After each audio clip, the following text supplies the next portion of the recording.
We present I'm Sorry I Haven't a Clue, the antidote to panel games.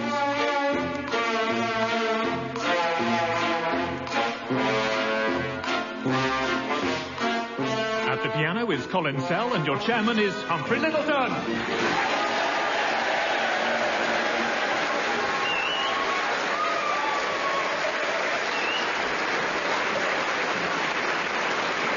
Hello and welcome to I'm Sorry I Haven't a Clue, the show that does as much for the reputation of wireless broadcasting as Lord Reith did for Australian rules ferry juggling.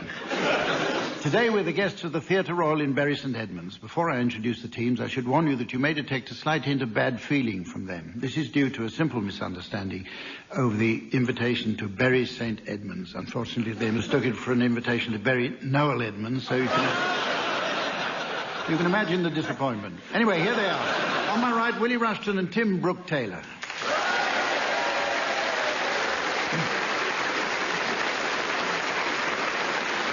And on my left, Barry Cryer and Graeme Garden.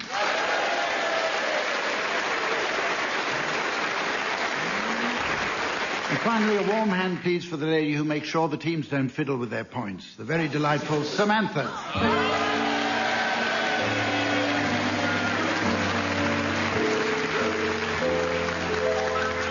Right, our first round is neatly explained by its title, Wuthering Hillox. As the recession continues to bite and the green shoots of recovery still remain unseen in the compost of the entertainment business, I'd like you please, teams, to suggest some low-budget versions of popular films, plays, musicals and TV programs. Tim, will you start, please? Yes, Salman Rushdie's had second thoughts, and he's produced satanic limericks.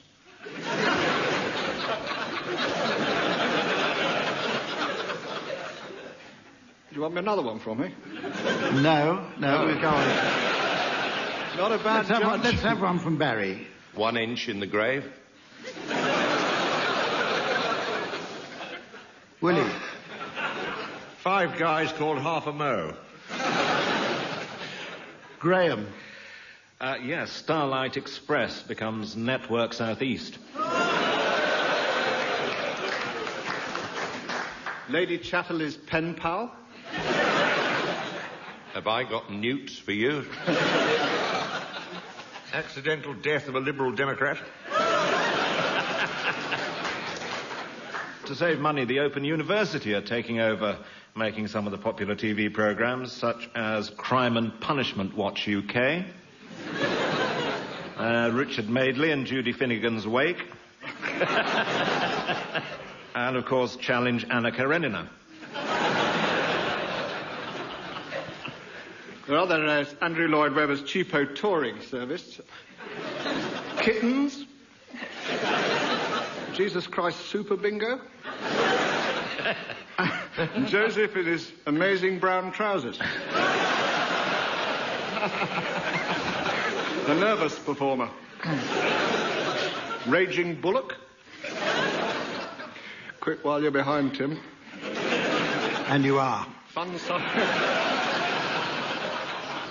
In time-honoured tradition, round 1 is going to be followed by round 2, and this is the popular musical round, Antithetical Duets, in which our two teams each sing a well-known song. It's not to be confused with antisocial duets, in which our two teams each sing a well-known song.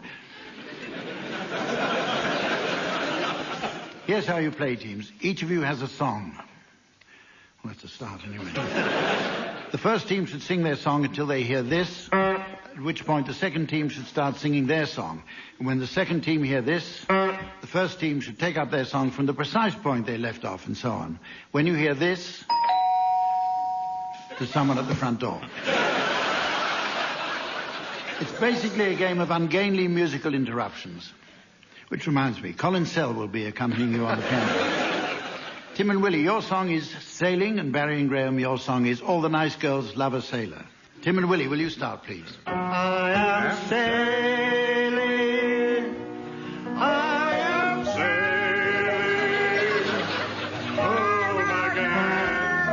All the nice girls love a sailor, all the nice girls love a tar, for there's something across the sea.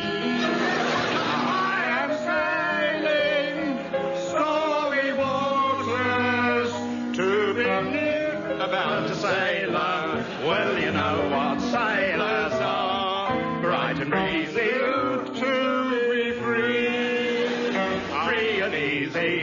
There's the lady's pride. I am flying. I am flying. Joy. Fall in love with Kate and Jane. Ladies off singing like a bird across the sky. Again. Ship ahoy, ship ahoy. I am flying. To be with you, to be free.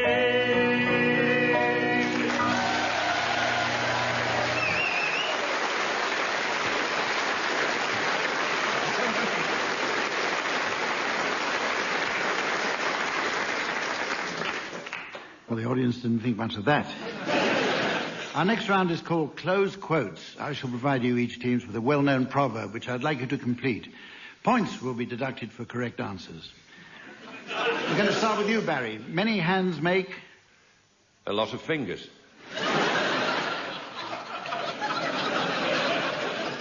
Tim, when in Rome, do... What the mafia tells you. Only joking, honestly. Willie, gather ye rosebuds while... Gather ye rosebuds while she's not looking.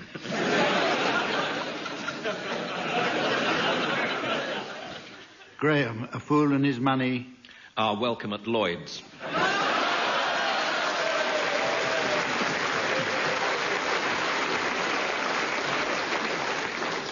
Barry, if the cap fits... Better safe than sorry.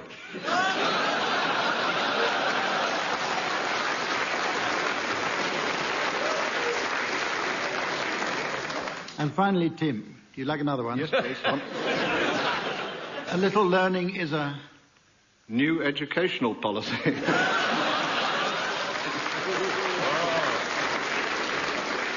Right, open house now. Have anybody got any more?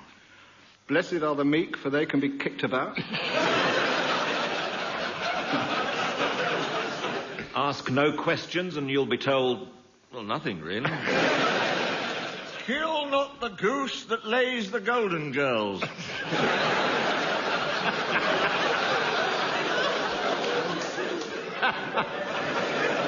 The devil finds work for Jeremy Beadle. What better point than to go on to the next game, which is called Word for Word. These are the rules. One team member starts by uttering a word drawn from a selection limited only by his imagination. It's stiff, that rule. His teammate should then say a word completely unconnected with the one before. The opposing team may challenge if they notice a connection.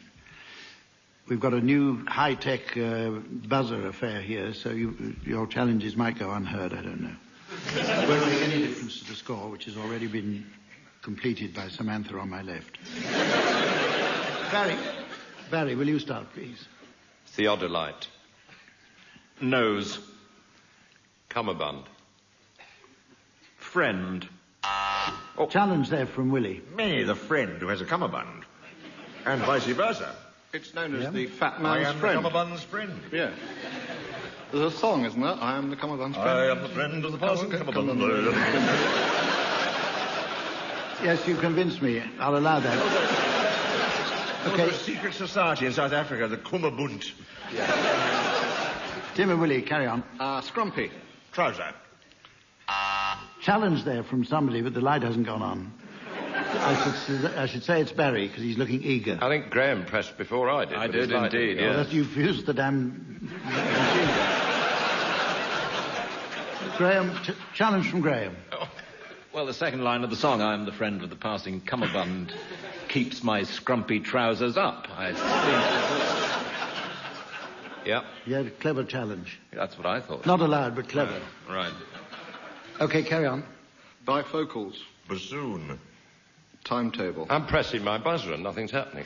It's happened before. Sorry, was somebody speaking? Oh, wait a minute. I'll tell you what's happened. It's quite interesting.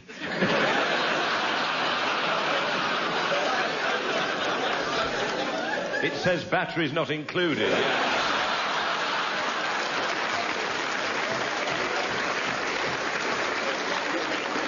You're entitled to know back home what's happened. They've stuck the names, Barry and Graeme on and Tim and Willie on, with sticking plaster, and Barry and Graeme's names have been stuck over the little light that goes up. Now I think we're okay. We're in business. Challenge from Graeme.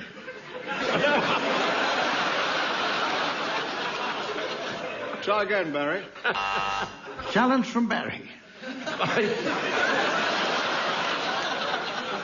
As I remember, it was bifocals followed by bassoon, was it not?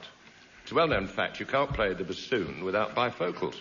Nonsense. Absolutely nonsense. You can't. You look down at a bassoon while you play it. If you have to look down, you can't play it properly. Curtain. Hamstring. Anyway, I'll allow that. Because it's really more fun having games with this buzzer thing than it is actually playing the proper rules. Plinth. Adenoid. Challenge from Willie. Major character in the opera Aida is Prince Adenoid. He's countertenor with a speech defect. Among other things. Oh. Anyway, Tim. Stool. Sten gun. Spam. Spot. Grease. Gross. Jelly. Roll. Microdot. Morton. Humphrey. Lyttelton. Chris. Barber. Kenny. I can't help you there. Challenge from Graeme. Plinth adenoid.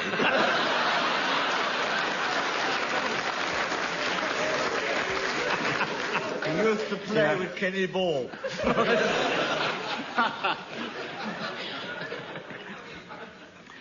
It is not without reason that our next round is entitled Break It Gently. In this round, teams, you must both take turns to assume the role of celebrities. While the audience endeavours to suspend its disbelief, the opposing team should attempt the task of gently breaking an item of imminent bad news to them. Barry and Graeme, you're to go first, and I'd like you to please assume the identities of Esther Ranson and Desmond Wilcox. Your imminent bad news will now be revealed to the audience via the megabyte magic of our giant laser display. Now, here's the mystery voice for listeners at home. They're about to be sent by the BBC to join Brian Blessed on the Everest expedition. Okay, now Tim and Willie, start breaking the news gently to them, please. Esther, how is your head for heights? Heights. Oh, you're Esther. Right.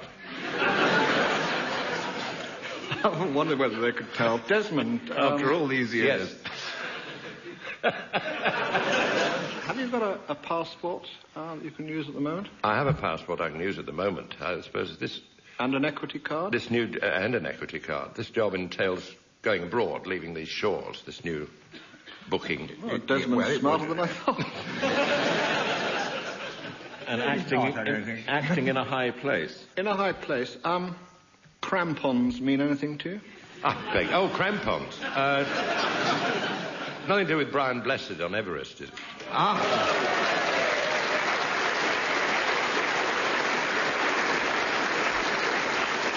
He's in league with the devil. We're going to climb Brian Blessed. We're going to...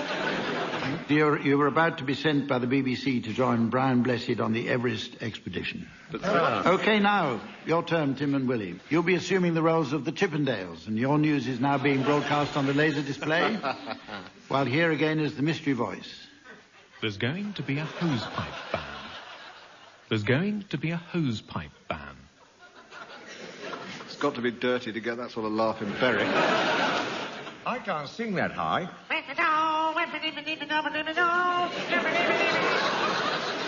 What's on there? Nurse? That's the Chippendales. Am I Chip and you Dale? I'll be Dale if you'll be Chip. All right.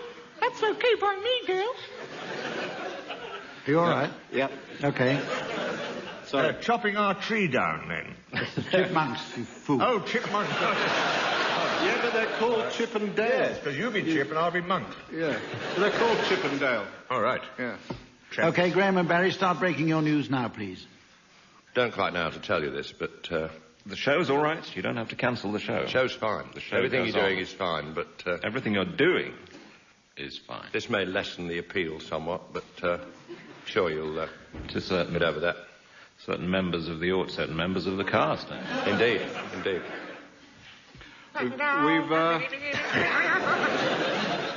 We've got to take the socks out of our G-strings.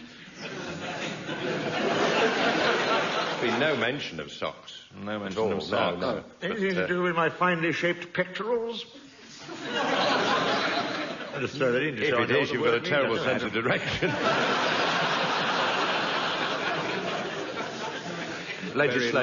Legislation is involved, actually. Is it something? Following the recent drought.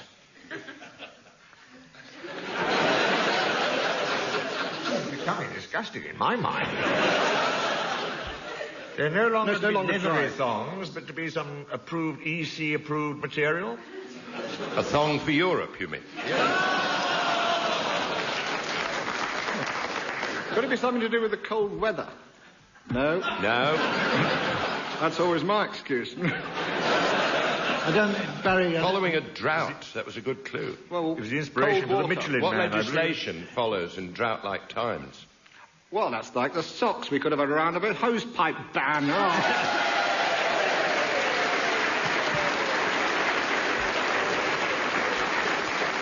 Boys, I always use socks myself. So did I. Marks and Safe Spencer. socks. Yeah. I'm going to give you 20 points for that on the assumption that they cut out all the bits between socks and hosepipe.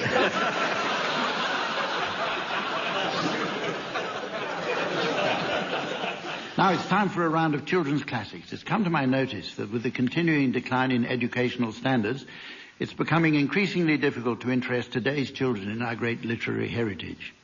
In recent exam results, some pupils seem to suggest that George Eliot was a woman, just like Jane Austen, Emily Bronte, and Evelyn Waugh. It's not worrying. Teams, with this in mind, I'd like you please to come up with children-friendly versions of some literary set texts, taking care to include some of their favourite characters. Tim and Willie, I'd like you to start by telling the story of Macbeth. Mr. Macbeth, the new gardener, now that Mr. McGregor had gone off to be Minister of Transport, is riding along when he sees three weird figures. Hubble, bubble, toil and trouble, Said Flopsy.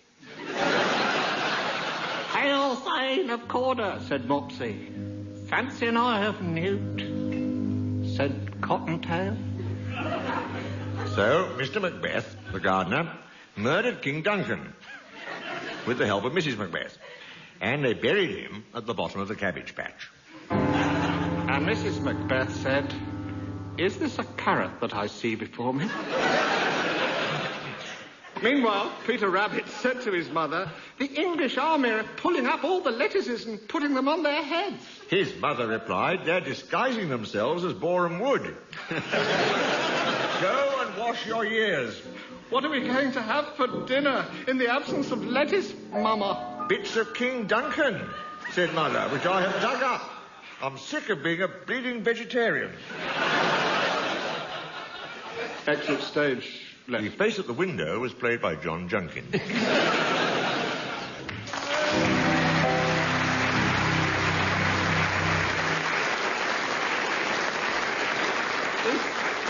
Is Colin in charge of some more exotic machine than he normally has, or is that music being played in? I don't know, he's always barging in. Right, thank you. I'll cue you if I want music. Your turn, Barry and Graeme, and I'd like you to provide a version of Samuel Beckett's Waiting for Godo. It was a beautiful day in the garden, and two funny little men were waiting among the flower pots.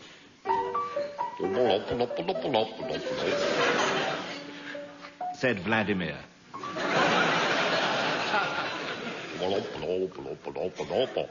Replied Estragon.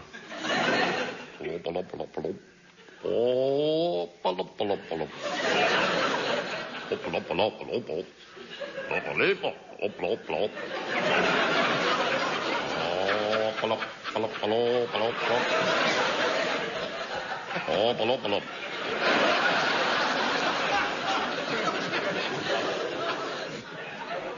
This went on for some time.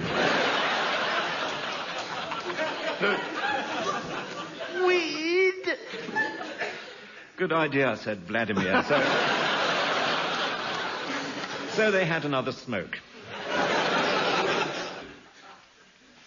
They were sitting there feeling very happy when down the path came a funny-looking man.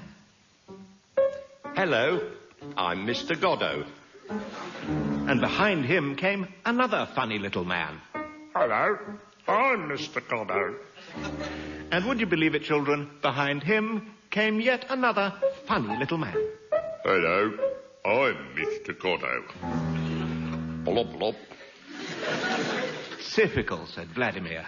Blop, blop, blop, blop, blop, blop. You wait ages for a Godo, then three of them come along.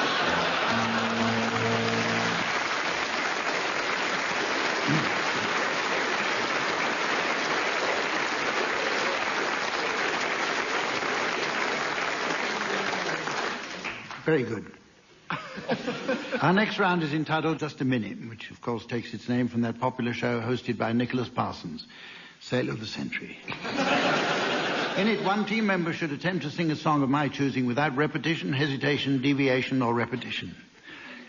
A member of the opposing team may challenge by using his buzzer. Do please remember that excessive buzzing is likely to drown out the accompaniment provided by Colin Sell. Another good way is to use a pneumatic drill. Now then, the song.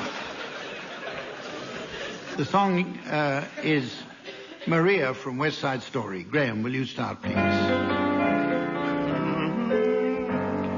Maria, I've just met a girl named Charlotte, and suddenly that name will never be the same to me.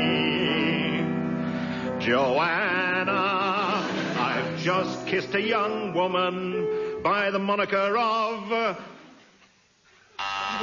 Challenge from Willie Rushton. Well, I'm still waiting. Suggesting hesitation to me. And not of a musical nature. There's also a repetition of B flat. That doesn't count. Oh. I'll accept Willie's. Oh. You rephrased that. In view of what? Being paid in kind, are we? That should do nicely. I thought there was a hose pipe. So, Willie, do you want to continue the song? Drusilla, and suddenly I found how wonderful a sound could be. Lobelia, say it loud, and there's music playing. Oh, it's all right. Whisper it soft, and it's almost like praying. Elsie, I'll never stop saying Dorothy. Oh, a late challenge by Barry. Deviation from the tune at that point. Oh, friend of Dorothy never deviates.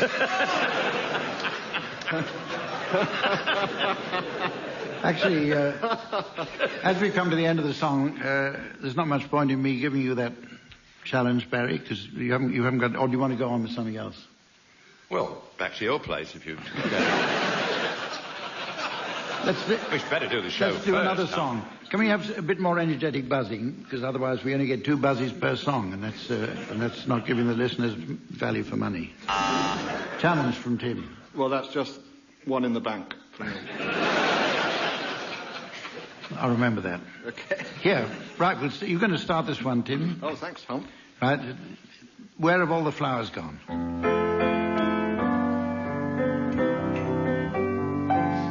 Where have all the flowers gone? Long time passing.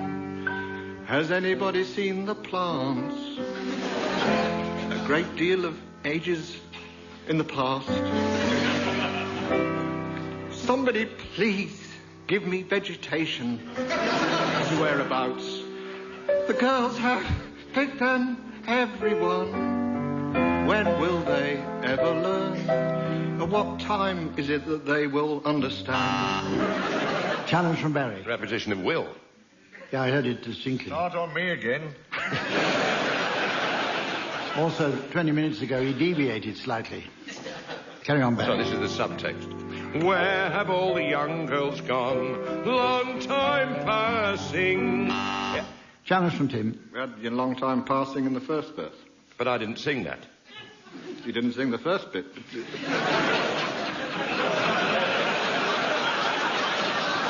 There's no answer to that.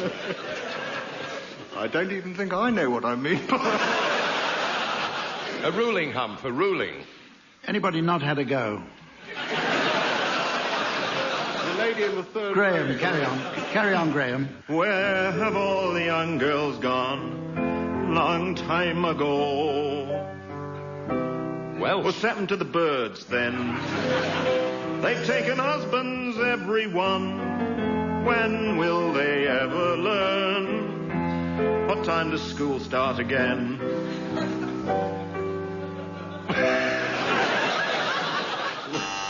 Challenge from Willie. Slight hesitation, dare one more. Definitely He was going trying- into deviation. He wasn't. He was trying to synchronise with that rambling accompaniment. I don't blame him, honestly. No, it's not easy to assemble your thoughts with Colin playing behind them. never been the same since he found out how to open the lid.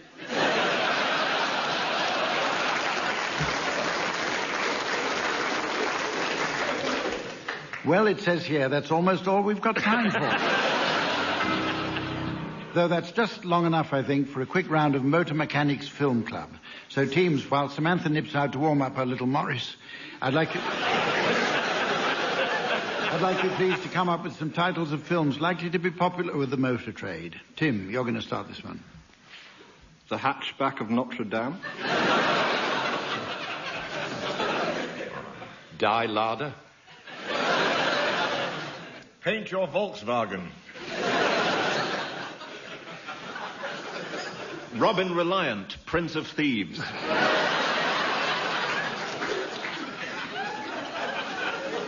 Shakespeare films very popular with motor mechanics. Oh, yeah? Alfa Romeo and Juliet. Comedy of Sierras. Much Ado About Vauxhall.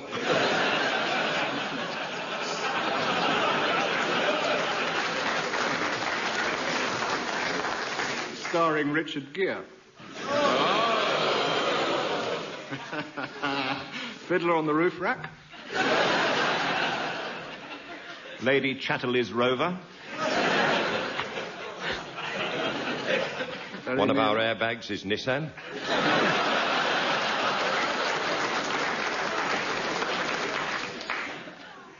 The Touch of Hillman Minks. Dipstick on your collar. Virginia Mechanic in Lead Free. That's with Subaru the Elephant Boy.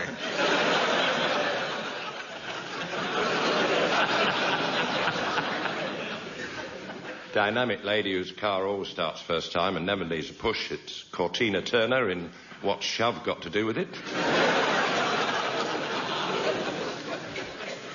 That really is... Elvis Presley in Love Me Fender. That really is all we've got time for, ladies and gentlemen. Join us again next week. Meantime, from the teams and myself, goodbye.